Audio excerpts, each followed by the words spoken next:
Could these be the easiest sugar-free marshmallows? Or the fastest low-carb marshmallows? I'll let you be the judge. We're going to need gelatin, some allulose, followed by some erythritol. In our first bowl, we're going to need some gelatin. But first, we're going to need 1/3 cup water. Next, you're going to need 3 packets of gelatin. I'm using an unflavored gelatin, but you can use beef or any other gelatin you would like. Now, sprinkle it over the top. Give it a quick mix to make sure it's well incorporated and set it to the side. Now, originally, I was going to use Pyrex. I did not realize that Pyrex with lowercase letters is not the same as the old all caps. And while it's microwave safe, I don't know if I trust it for this recipe, so I'm going to be using this stoneware, which is more suitable for this process. Now to the measuring cup, we're going to add 1/2 cup water, then 1/2 cup allulose, followed by 1/2 cup erythritol. Now place the sugar water mixture in your microwave. Then set the cook time to 7 minutes and your power level at 5, which is actually 50% cycle time. After the 7 minutes, go ahead and check the temperature of the mixture. It's probably not going to be even close.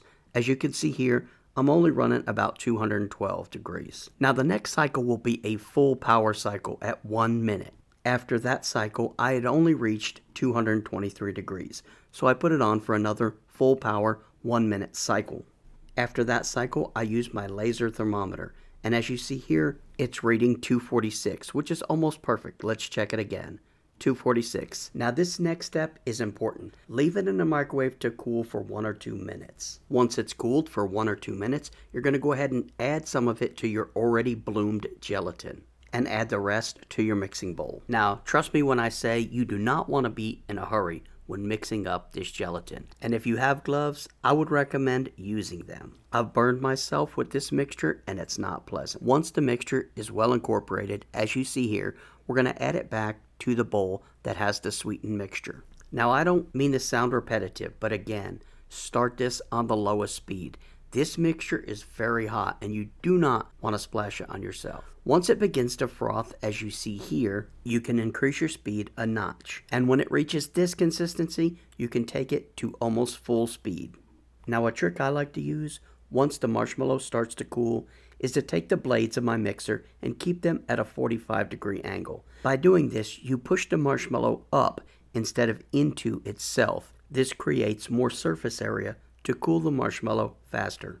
Now before this fully sets in, you want to go ahead and add your flavorings. Now guys, I'm adding caramel. I know a lot of people won't have this flavoring, but I'm going to be adding 1/2 teaspoon of caramel, followed by 1/2 teaspoon vanilla.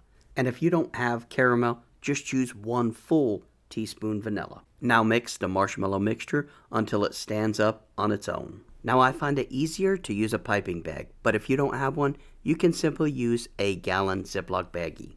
Now I'm going to be transferring half of this to the container because the other half I'm going to flavor.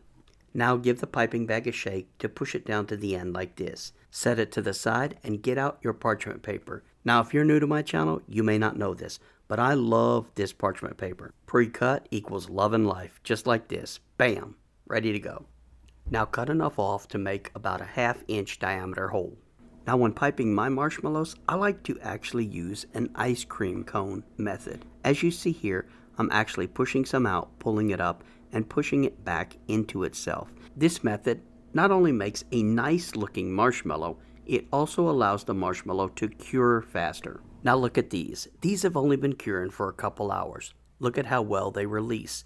And I didn't even sprinkle allulose or spread the parchment paper on that row of marshmallows. And now to the drawing. If you've read, understand, and agree to the rules, just type Christmas cheer in the comments below to be entered. Guys, thanks so much for watching. And as always, I will see you in the next video.